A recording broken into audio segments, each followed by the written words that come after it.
There is a profound and terrifying secret about the silent border that separates our passing breath from the immensity of eternity. And the vast majority of people choose to ignore this truth until it is too late. I too walked in the same comfortable illusion built upon human certainties until the day my heart stopped beating for 21 consecutive days, and my soul was torn from this visible world.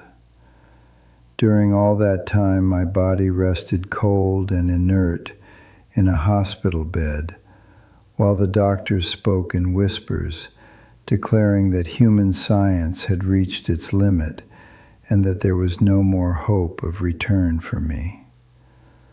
While my family wept and the physical world considered me a closed story, I was just beginning the most devastating and enlightening journey a human being can face. I always believed in a very arrogant way that my tireless dedication to the study of the scriptures and my long hours of public prayer were a guaranteed passport to the celestial mansions and to eternal peace. I was considered a spiritual master, a wise counselor, a man whom other people sought in search of moral direction and comfort. However, when the curtain of this fragile existence was torn, and I found myself completely stripped of all my titles, of my religious garments, and of all my earthly reputation, I discovered with immense terror that appearances have absolutely no value on the other side of life. The first thing I encountered when I crossed the threshold of death was not a celestial choir singing praises of welcome, but rather an absolute dense and heavy silence, accompanied by a vast and endless spiritual desert. In that darkness that seemed alive and conscious, every selfish thought, every secret judgment I had made about my brothers, and every hypocritical attitude I had cultivated during life echoed around me like deafening and relentless thunder. I could not hide behind brilliant biblical quotes or eloquent speeches about morality. The light of eternity began to shine in the distance, on the horizon of that desert. But it was not like a warm and comforting sun of a spring morning. It was a purifying and penetrating fire that exposed the darkest intentions hidden deep within my being. There, in the complete absence of illusions, I contemplated the true and monstrous face of my own spiritual pride. I realized with a clarity that shattered the soul how many times I had used the sacred name of the Creator only to exalt my own image before the congregation. I saw in terrifying detail how many times I closed my eyes to the genuine pain of my neighbor while preaching beautiful sermons about the supreme importance of charity and brotherly love. The weight of my hypocrisy was almost unbearable and crushed me against the floor of that invisible desert. I understood there that many times we transform pure faith into a perverse theater where we strive to be the main actors, seeking the applause and recognition of men, instead of seeking the silent and invisible approval of God in the secret of our rooms.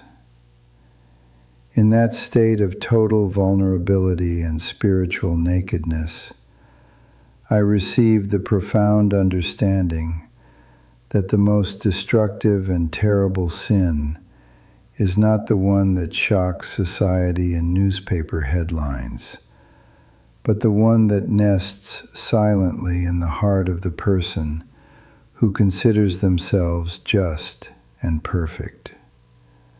Spiritual pride is a slow-acting and lethal poison because it blinds the person and convinces them that they are already saved and that they do not need any healing or transformation.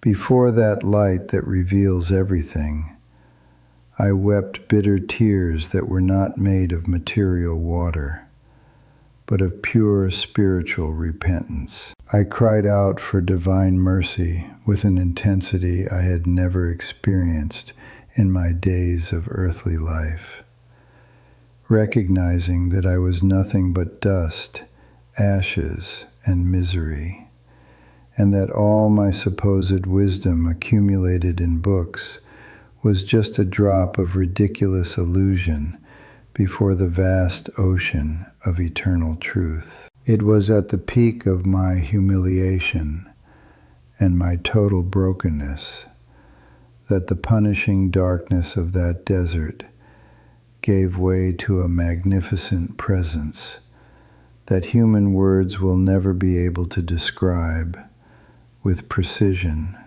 or justice. A voice that did not sound like the voices of this world beating on physical eardrums, but that resonated directly in the center of my being, brought a message that burned like living coal in my soul, and that I received the express order to bring back to this sleeping world.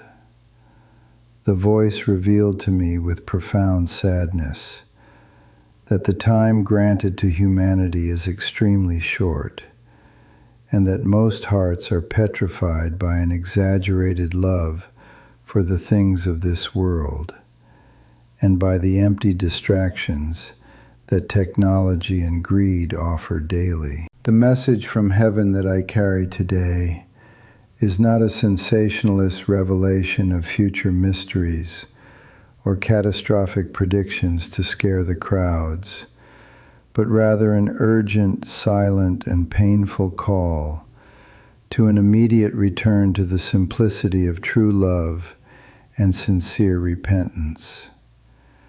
The voice told me clearly that God does not look for stone temples, richly adorned and crowded with people with empty hearts and distant minds. The Creator of the heavens and the earth looks for truly broken hearts that have the courage to weep for their own flaws and sins before pointing fingers and condemning the mistakes of others in public squares. The narrow door of salvation remains wide open and available to everyone, but the unwary crowd prefers to walk in wide steps along the easy path paved with the illusions of the world, a path that inevitably leads to eternal ruin and the abyss of separation from God.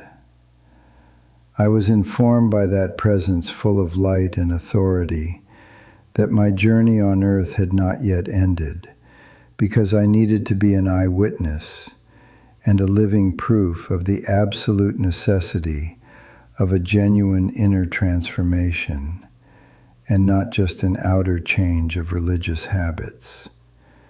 When I finally opened my eyes again in that excessively bright hospital room, surrounded by perplexed doctors and the amazed and tear-bathed faces of my family members, I knew with absolute certainty that the proud and vain man I used to be had been left behind, lost in the shadows of eternity. The body that began to breathe again was the same, but the soul that inhabited it had been washed by the fire of repentance and marked with the seal of divine urgency. Since that day, every breath I take is dedicated to trying to awaken the souls who sleep the dangerous sleep of spiritual complacency and false security. Today I look deeply at you who listen to my words with attention, and I plead with the desperate urgency of someone who walked through the fearsome valley of the shadow of death, and who had the terrifying privilege of contemplating the naked face of eternity. Do not make the tragic mistake of waiting for your physical heart to stop beating, lying in a cold bed, to discover that your entire spiritual life was just a comfortable mirage built on the quicksand of human pride. The exact time you have now running in your veins is the most precious treasure that immense divine grace has placed in your hands, and it cannot be wasted on vanities. Observe with courage the real state of your own soul at this exact moment, and be brutally honest with your Creator, who knows every thought of yours before it even forms. Let all the heavy masks of empty religiosity and social appearances fall to the ground, and seek God in spirit and in truth in the silence of your room, with the door closed, where no one else can see or judge you. Divine forgiveness is absolutely real. The mercy of heaven is infinite and restorative, but the sacred invitation demands a complete and unconditional surrender of everything you are, of everything you think you know, and of everything you possess. The ancient wisdom of the Scriptures teaches unmistakably that the Lord is near and listens carefully to those who have a broken heart, and readily saves those who have a crushed and humble spirit before His greatness. May this message, born in the silence of death, not be just another passing voice in your ears that you will soon forget when you return to the distractions of daily life. May these words be the vigorous seed that will penetrate the deep soil of your heart and germinate your definitive salvation and your true liberation from the invisible chains of sin. Always remember that the breath of life in this body of flesh is incredibly fragile and fleeting, like the morning mist that disappears with the heat of the sun. But the sincere and courageous choice you make today in the secret and silence of your heart will echo with power and glory throughout the immensity of eternity.